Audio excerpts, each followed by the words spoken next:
Aleluia, aleluia, em honra e louvor nós iremos cantar ao Senhor.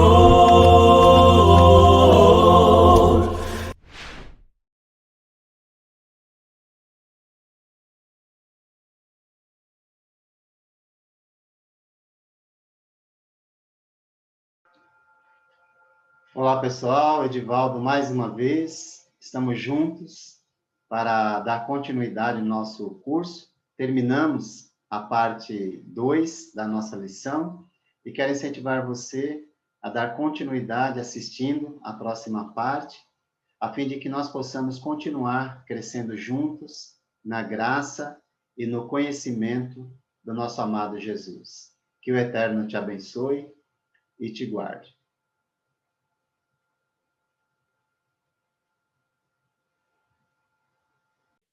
Espero que esteja fazendo sentido para você.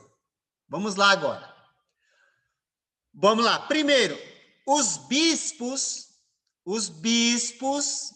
eles também são descritos como presbíteros e pastores. E eram sempre uma pluralidade. Quer dizer, mais de um bispo, presbítero ou pastor na igreja local. E eles cuidavam de uma única congregação. Não sei se você entendeu isso agora eu vou explicar um pouco mais. Giovana está perguntando, por que não existem mais profetas hoje? Ok. Giovana,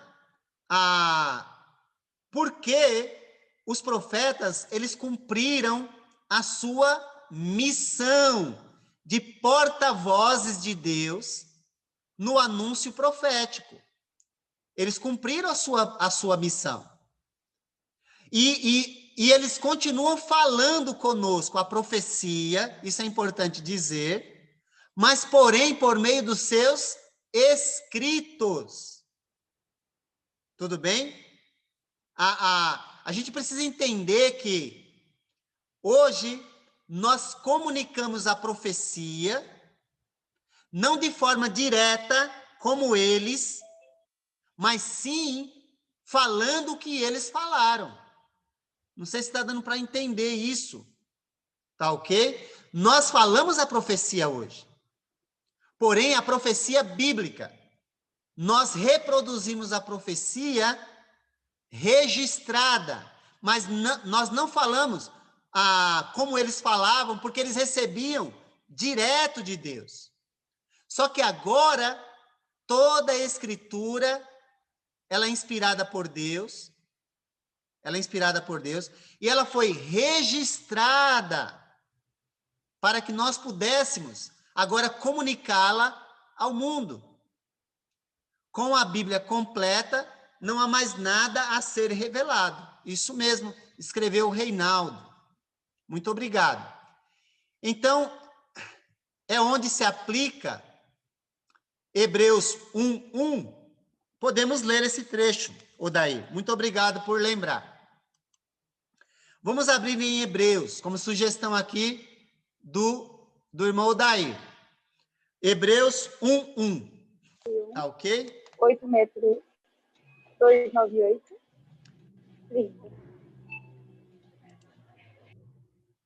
Hebreus 1:1. Vamos ler o 1 e o 2, tá? 1 e o 2. Veja se faz sentido, Giovana, isso agora, para você. Há muito tempo, né? Deus falou muitas vezes e de várias maneiras aos nossos antepassados, por meio dos profetas. Mas, nestes últimos dias, falou-nos por meio do Filho, a quem constituiu herdeiro de todas as coisas e por meio de quem fez o universo. Deu para entender? que a escritura que nós temos hoje em nossas mãos é suficiente e, portanto, nós não temos a continuidade dos profetas como no passado, nós não temos.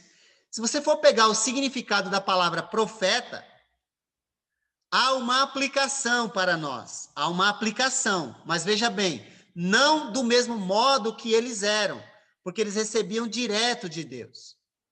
Nós agora recebemos a palavra dos profetas de forma registrada e completa, por isso ela é suficiente. Tudo bem? Agora, abra também João capítulo 20. Abra também João capítulo 20. Nós estamos voltando aqui a falar um pouco do que já falamos, tá? Mas eu acredito que é necessário para o momento. João 20, versos 30 e 31. Você tem que colocar esses textos tudo juntos, senão, quando a gente lê separado, aí pode dar entendimentos, né? Vamos dizer, diversos. Mas tem que colocar tudo junto. Olha que interessante o que vai dizer lá. Jesus realizou na presença dos seus discípulos muitos outros sinais miraculosos que não estão registrados neste livro. Mas estes foram escritos para que vocês creiam que Jesus é o Cristo, o Filho de Deus, e crendo tenham vida em seu nome. Então, a Escritura, ela é suficiente. Volte para Hebreus de novo, vamos lá. Vou ler Hebreus de novo, porque eu lembrei de outro trecho, né? Que pode ajudar também nesse momento, tá? A ideia aqui é a gente esclarecer, né? Veja bem, eu não vou dizer para você que é errado você falar assim, olha, Deus, ele tem um recado para você. Não vou dizer que essa frase é errada. Tudo aqui é uma questão de exegese e hermenêutica, é a forma como você entende como era e como você aplica no momento. Então, se você aplicar do modo correto, então a frase é correta. Se você aplicar de modo errado, ela se torna errada. Então, qual é o jeito certo de aplicar essa frase? Deus tem um recado para você. Olha, está escrito. Então, esse é o recado de Deus para você. Hebreus capítulo 2. Deixa eu pegar aqui.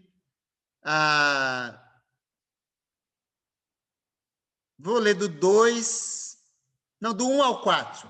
Hebreus 2, do 1 ao 4. Olha o que diz lá.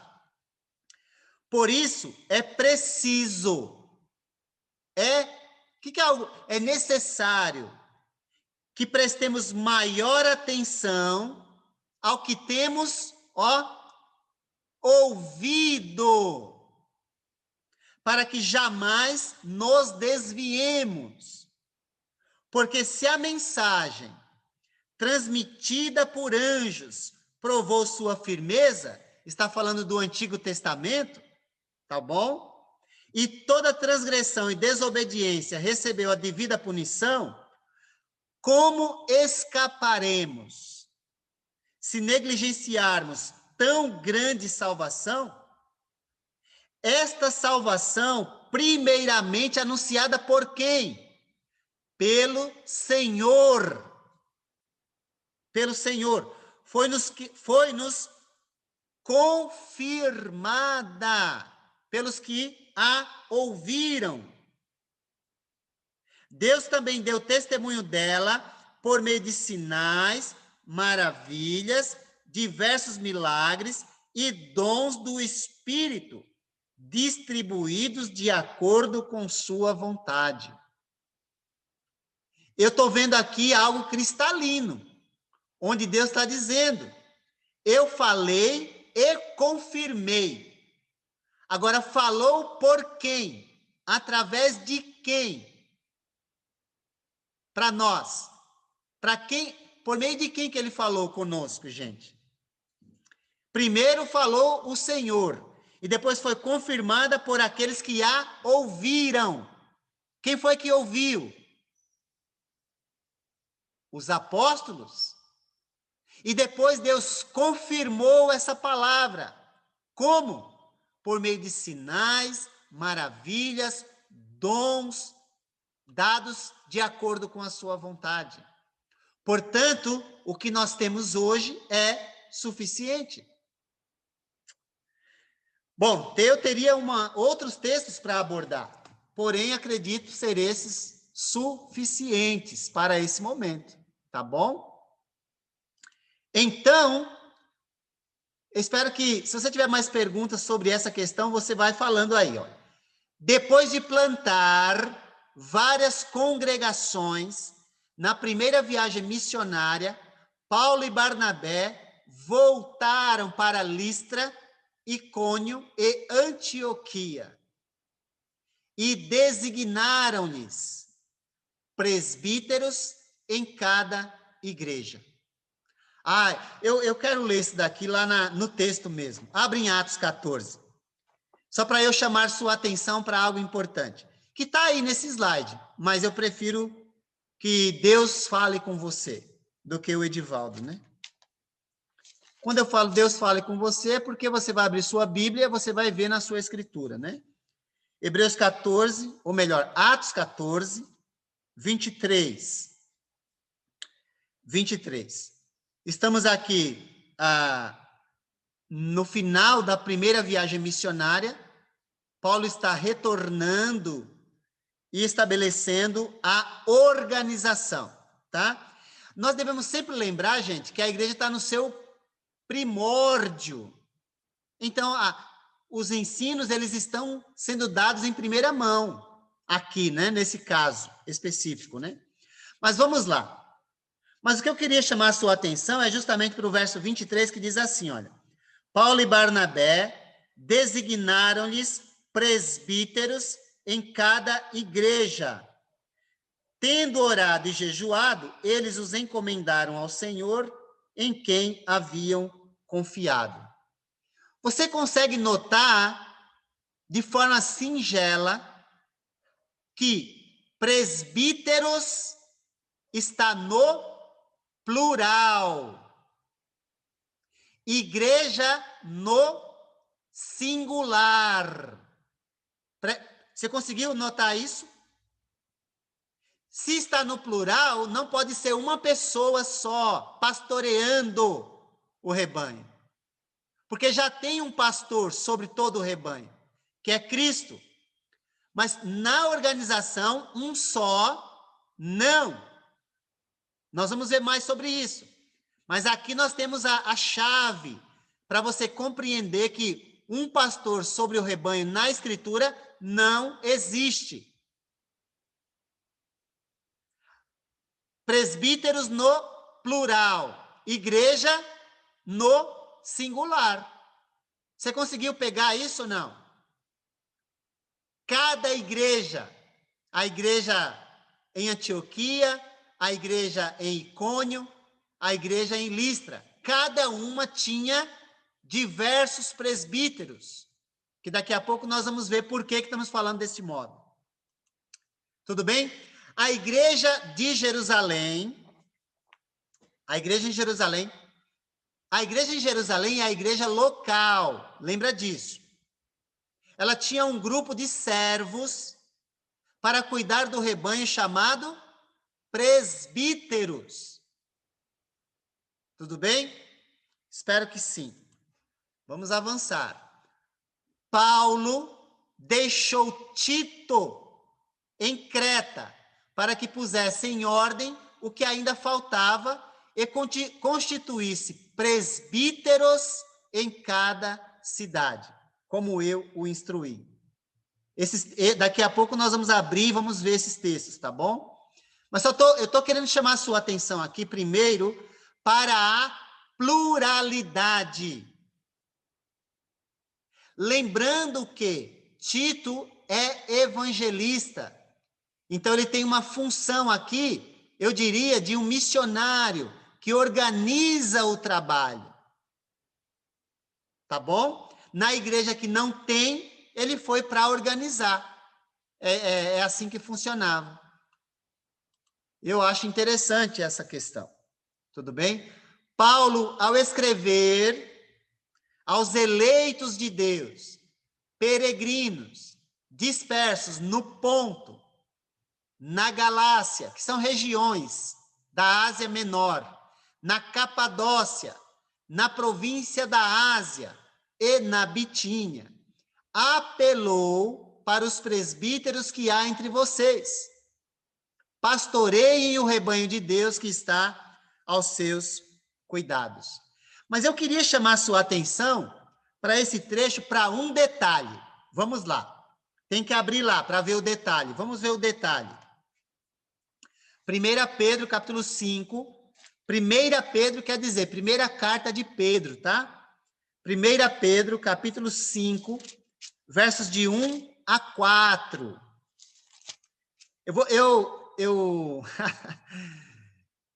Quando eu estou na aula presencial, eu dou uma ilustração onde eu subo na cadeira para mostrar. Aqui não vai dar, né? Mas eu vou fazer em formato de mão para ver se você entende. Vamos ver se vai dar certo. Vamos ver se vai dar certo.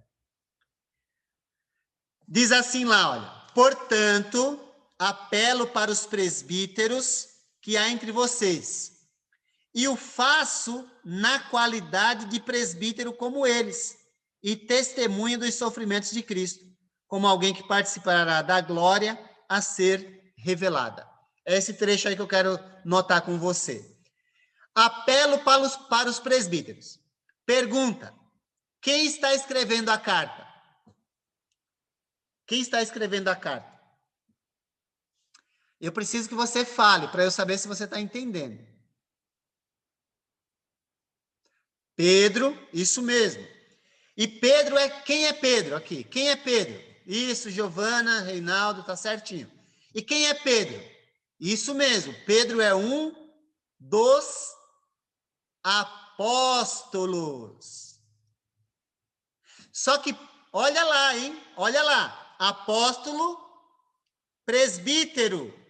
Ó, Pedro é apóstolo e os irmãos, ele tá escrevendo para os presbíteros. Só que aí o Pedro, o que ele faz? Eu escrevo de que modo?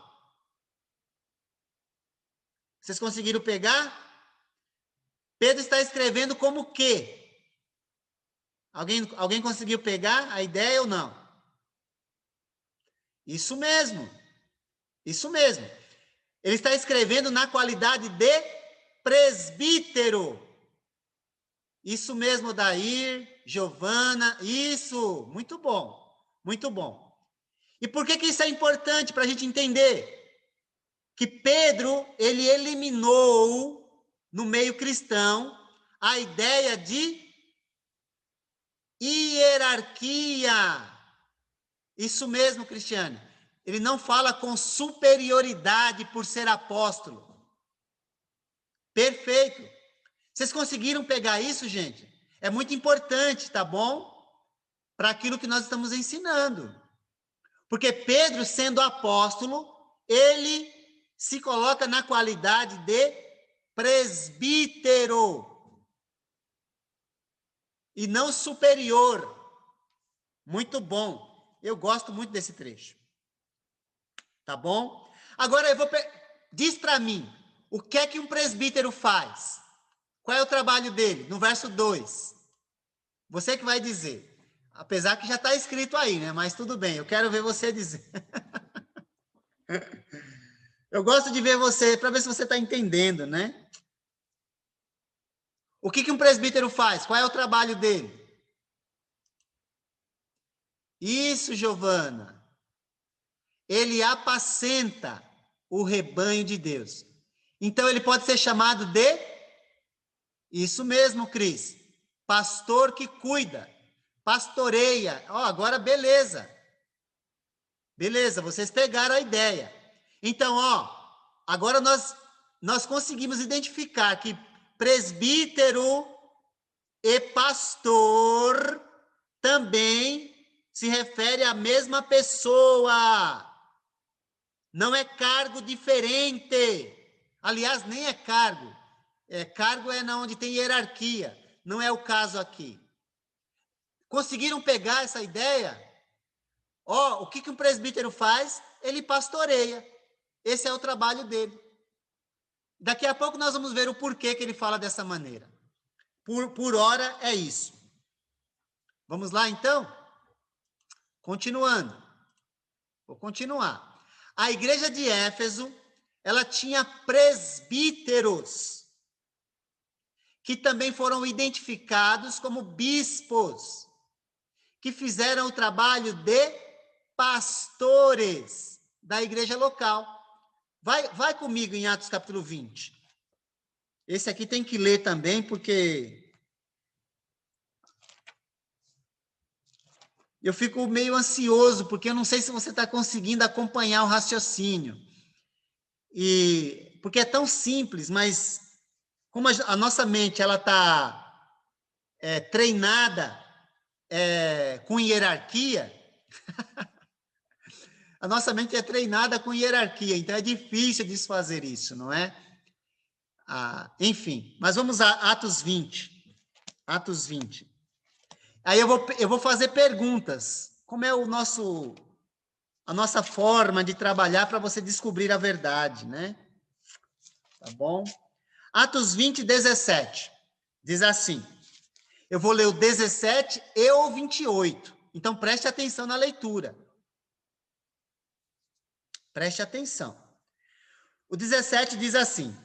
Paulo, de Mileto, Paulo mandou chamar os presbíteros, plural, da igreja de Éfeso. Então, é um grupo de homens. Paulo, nesse contexto aqui, ele está se despedindo da igreja. Então, ele mandou chamar os presbíteros, e ele vai dar algumas instruções. Agora, eu não vou falar das instruções, né? Se você quiser ler, leia. A partir do 13 até o final, e você vai descobrir, é maravilhoso esse trecho. Mas não dá para a gente ler tudo aqui. Agora, vai para o 28 comigo, vai para o 28. Agora, no 28 eu vou fazer algumas perguntas, então vamos ver se você pegou a ideia. Ele diz no 28, cuidem de vocês mesmos. Com quem Paulo está conversando? Vamos ver se você pegou a ideia. Com quem Paulo está conversando?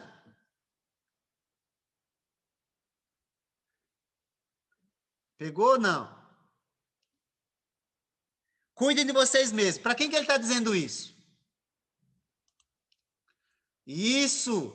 Cristiane, Carlos, Reinaldo.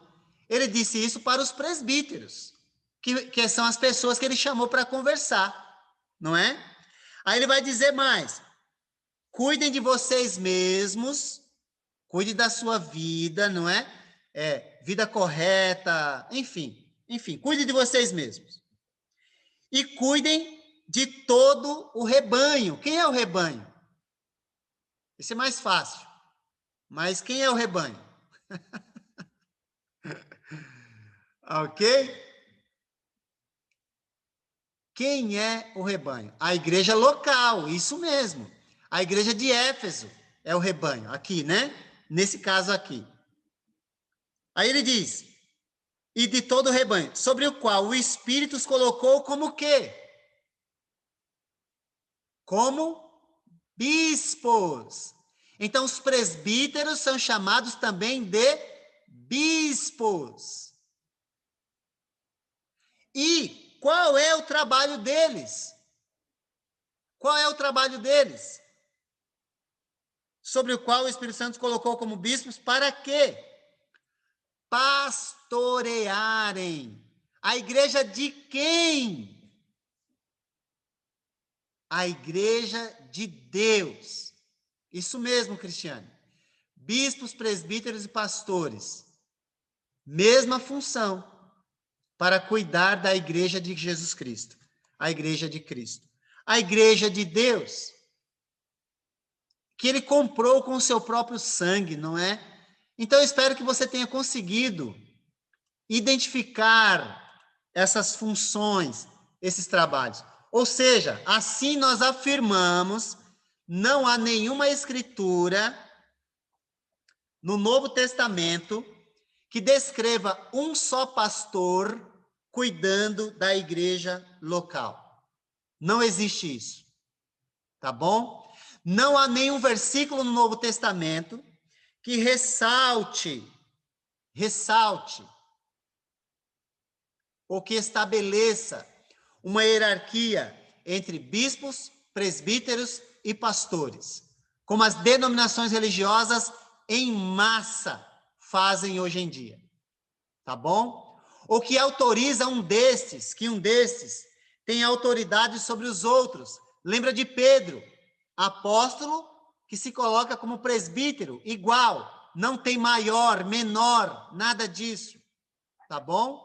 Os três termos são usados intercambiavelmente e se referem igualmente à mesma função na igreja local. Então, não tem pastor regional, não tem bispo universal. Bom, na igreja de Deus tem, mas esse cargo já tem dono. E o nome do bispo universal, que manda em tudo, você já sabe quem é. O nome dele é Jesus Cristo. Existe um pastor universal que manda em tudo, e o nome dele é Jesus Cristo. Aqueles que estão servindo como pastores, como presbíteros ou bispo, eles estão lá como servos de Deus, contribuindo com os seus dons de ensino, dado pelo próprio Deus. Tudo bem? Então vamos lá. Presbítero. Eu nem vou colocar aqui a palavra grega, porque a gente já fez isso anteriormente. Mas presbítero significa ancião, ou homem de mais idade, destacando a maturidade exigida desse servo de Deus. Tá bom? Giovana pergunta, professor, o que completa a lacuna número 6? Descreve um só, tá? Você poderia voltar, ok, é um só. O daí coloca, Deus tinha um objetivo para colocar vários presbíteros em uma igreja local? É uma pergunta? É uma pergunta ou uma afirmação? Se for uma pergunta, vamos dizer assim, a resposta a gente pode pensar. Uma afirmação, ótimo. Então, Deus tinha um objetivo para colocar vários presbíteros em uma igreja local. Eu acredito que sim. E o objetivo é justamente destacar sempre aquele que morreu pela igreja, e não o homem dentro dessa organização bíblica. Tá bom? Eu acredito que é isso. Aqui nós temos que pensar. Bispo, a palavra bispo, significa superintendente, supervisor. É alguém que tem uma visão ampla do todo. Isso é dom, gente. Deus deu dons diferentes para cada um, tá? Indicando o trabalho desses servos, que consistia em governar e cuidar da igreja, não como senhores, não como donos, mas como exemplos para o rebanho. Está em 1 Pedro também, capítulo 5, que nós lemos já. O substantivo pastor, ok? Substantivo pastor, significa aquele que cuida do rebanho e protege o rebanho. Neste caso, as ovelhas de Cristo. O verbo pastorear, ele se usa para descrever uma das funções ou trabalho dos presbíteros, que na verdade é assim que eles são chamados. E presbítero é o ancião. Bom, se é ancião, então não tem como ser um jovem, não é? Pastor jovem, não faz sentido. Precisa ser um ancião, não é? Agora, o que caracteriza um ancião é que é a nossa dificuldade, não é? Mas nós vamos falar um pouco sobre isso também, quando falar das qualificações, ok? Então, quais são as qualificações destes homens? Elas são especificadas em 1 Timóteo, capítulo 3, de 1 a 7. Vamos ler? E Tito também. Aí tem que ler, né? Não tem jeito. Eu não queria ler, mas é bom ler. Para a gente não passar por cima, né? Atropelar. Mas vamos ler as qualificações, para você ficar por dentro daquilo que Deus espera daqueles que podem servir como presbíteros, pastores ou bispos. Diz assim, olha, vamos lá. Então, esta afirmação é digna de confiança. 1 Timóteo 3, de 1 a 7. Se alguém deseja ser bispo, ok? Deseja uma nobre função. Talvez a sua tradução esteja assim. Se alguém almeja ao episcopado, palavra difícil e diferente, mas a episcopado é o corpo de presbíteros, tá? O grupo. Aí ele vai dizer, é necessário, se alguém almeja, deseja, é necessário que o bispo seja irrepreensível, marido de uma só mulher, moderado, sensato, respeitável, hospitaleiro, apto para ensinar. Não deve ser apegado ao vinho, nem violento, mas sim amável, pacífico e não apegado ao dinheiro. Essa aqui eu tenho que enfatizar, não é? Em nossa época, a gente sabe como funciona isso. Ele deve governar bem sua própria família. Portanto, deve ser casado e ter filhos. E tem um detalhe aí que eu vou trazer já já. Vamos lá. Tendo os filhos sujeitos a ele com toda a dignidade. Pois se alguém não sabe governar sua própria família, como poderá cuidar da igreja de Deus? Então não adianta, o celibato aqui não entra. Apesar de ser algo, uma virtude, pode ser considerado uma virtude, o celibato, não é qualificação para o pastoreio. Portanto, o sacerdote católico, por exemplo, que ele é celibatário, ele não deveria estar naquela condição, porque precisa ser casado. Está escrito, tá bom? Enfim, não pode ser um neófito ou recém-convertido, para que não se ensoberbeça e caia na mesma condenação em que caiu o diabo. Também deve ter boa reputação perante os de fora, para que não caia em descrédito nem na cilada do diabo. São essas as qualificações. Se não preenche, não serve. Tá bom? Enfim, vai para Tito. Tito 1, de 5 a 9, que tem uma característica importante.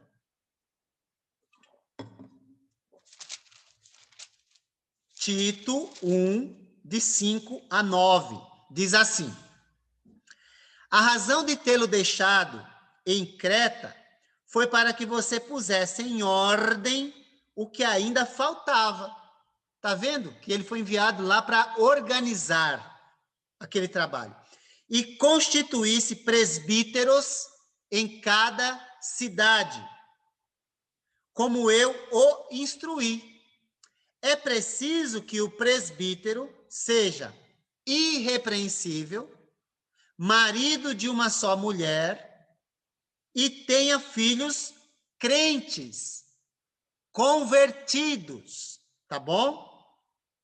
Que não sejam acusados de libertinagem ou de insubmissão.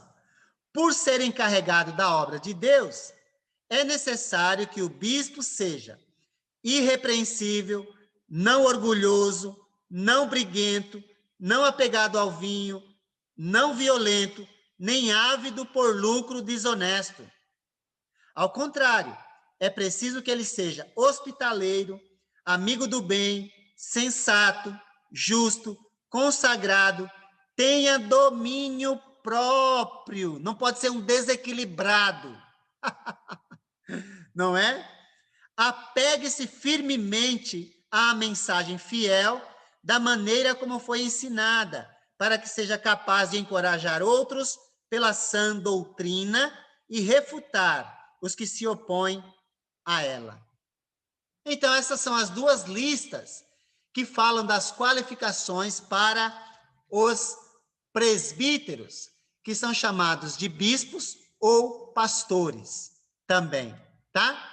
Então, vamos lá. Além de caráter exemplar, é preciso que o bispo ou presbítero seja marido de uma só mulher. Ou seja, aqui existe uma discussão enorme se um divorciado ele é apto, porque ele é marido de uma só mulher no momento, mas ele já foi casado e divorciou. Então, existe uma discussão. Mas aqui, marido de uma só mulher traz a ideia de que o divorciado ele não é marido de uma só mulher. Se ele viveu assim no passado, Deus o aceitou, mas ele seria inapto. Ah, mas se Deus... Enfim, existe uma discussão. O fato é que o texto bíblico diz, ele precisa ser marido de uma só mulher. Ele precisa ser casado, tá bom? Opa, daqui a pouco. Deixa eu só concluir esse pensamento aqui, tá bom? Não devem ser dominadores. Espero que você esteja completando aí sua lição, né? Não devem ser dominadores, tá ok? Dominadores, dos que lhes foram confiados, mas devem agir como exemplos para o rebanho. Tudo bem? Rapidamente, só para você, esse aqui é mais fácil de lidar, eu diria, né? Os diáconos, que aí eu vou voltar depois do intervalo falando sobre algo bem específico, que é sobre as irmãs. Mas vamos falar dos diáconos rapidamente, porque eles também fazem parte. Nós vimos lá em Filipenses, não é? Vamos lá, deixa eu dar aqui.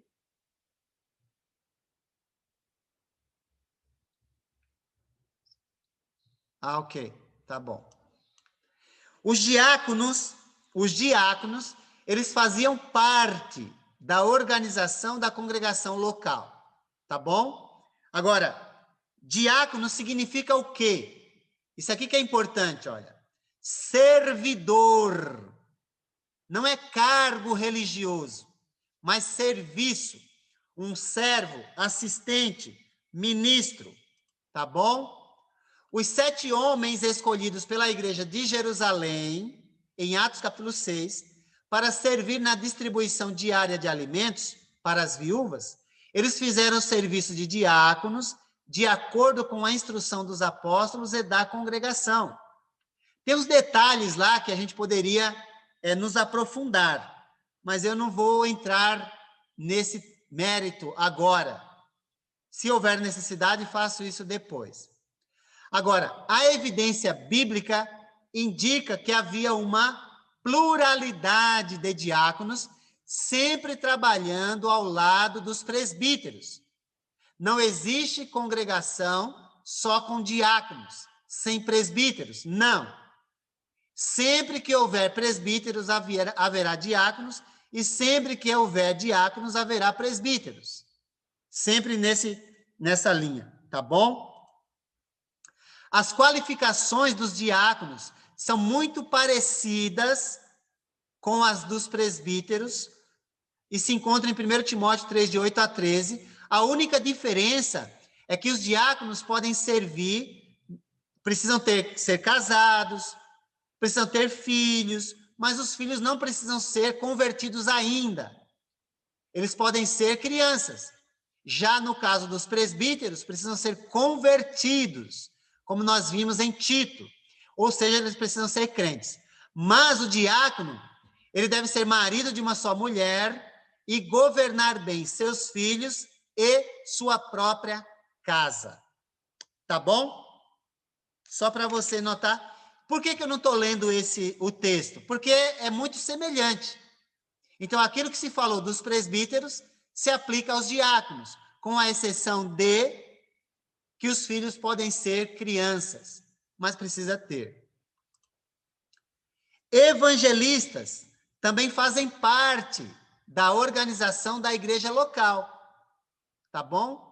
Mas os evangelistas têm aspectos diferentes.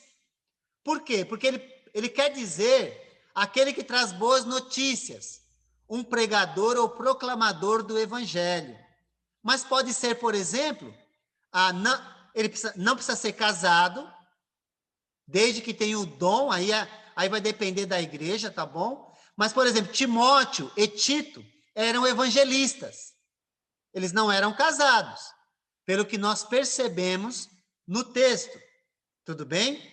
Até em 1 Timóteo 4,12, o Paulo vai dizer, ninguém despreze a sua mocidade. Então, ele era um evangelista. E ele tinha o dom da pregação, de proclamar o evangelho. A gente pode identificar aqui como um missionário também, tá bom? Mas não há necessidade, não necessariamente casado. Poderia ser solteiro.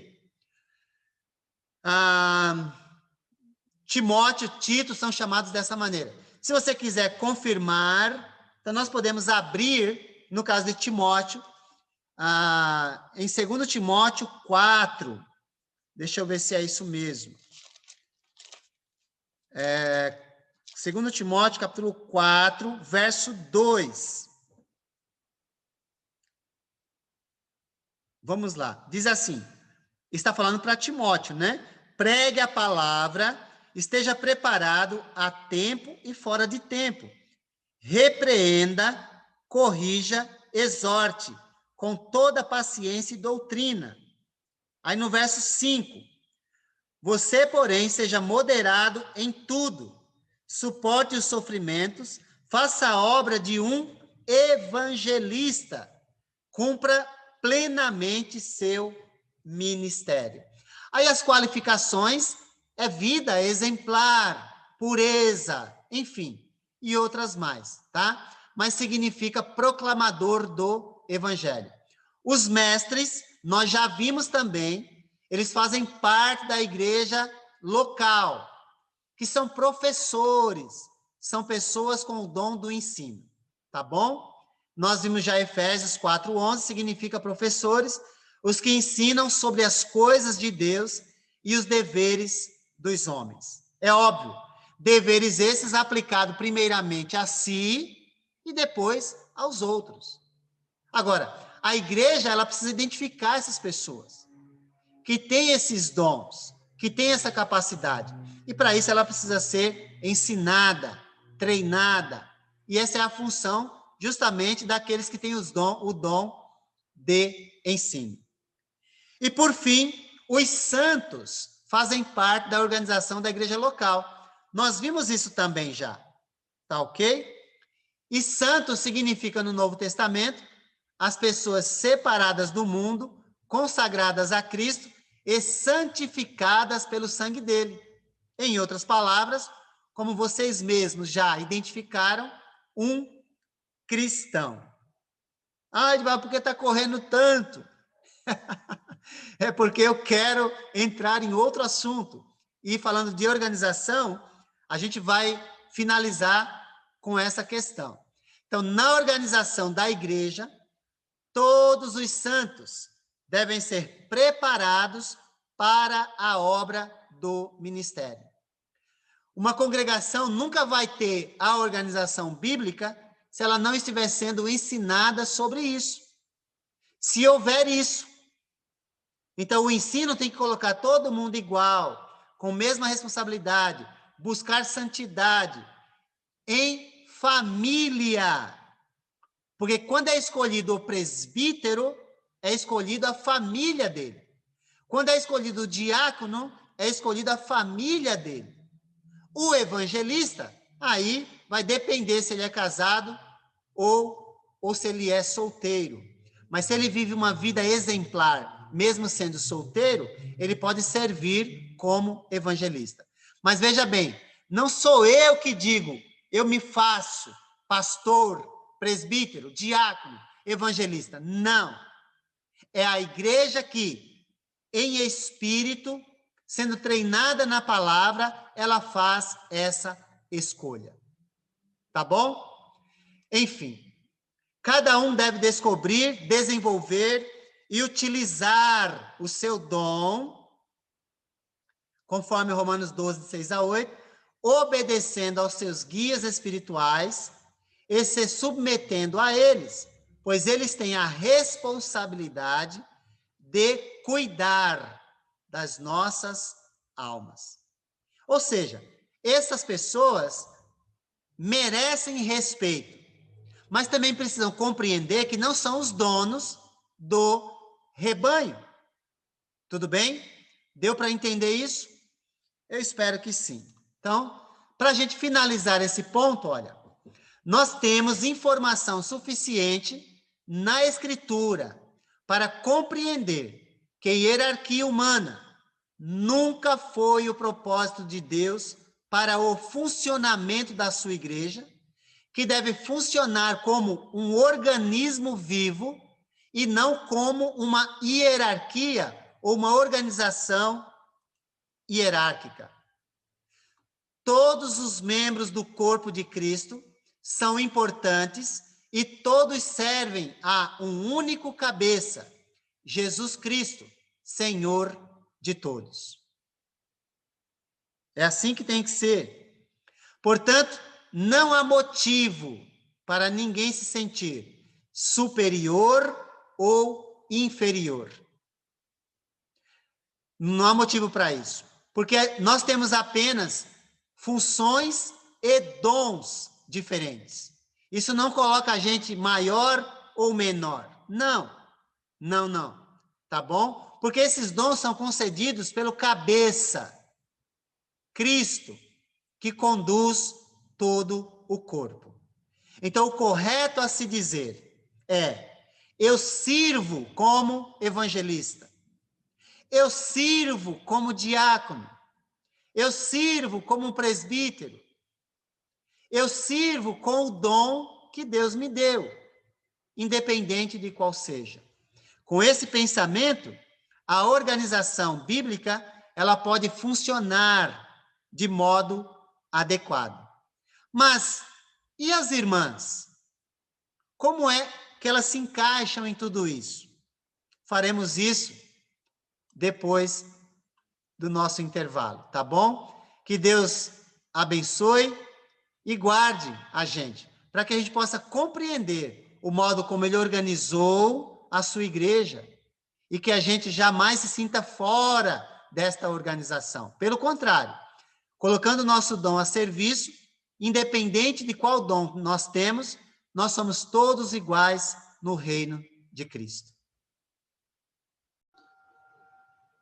Olá, pessoal. Edivaldo, mais uma vez. Estamos juntos para dar continuidade ao nosso curso. Terminamos a parte 3 da nossa lição e quero incentivar você a assistir à próxima parte para que nós possamos continuar crescendo juntos na graça e no conhecimento do nosso amado Jesus. Que o Eterno te abençoe e te guarde. Aleluia, aleluia, em honra e louvor nós iremos cantar ao Senhor.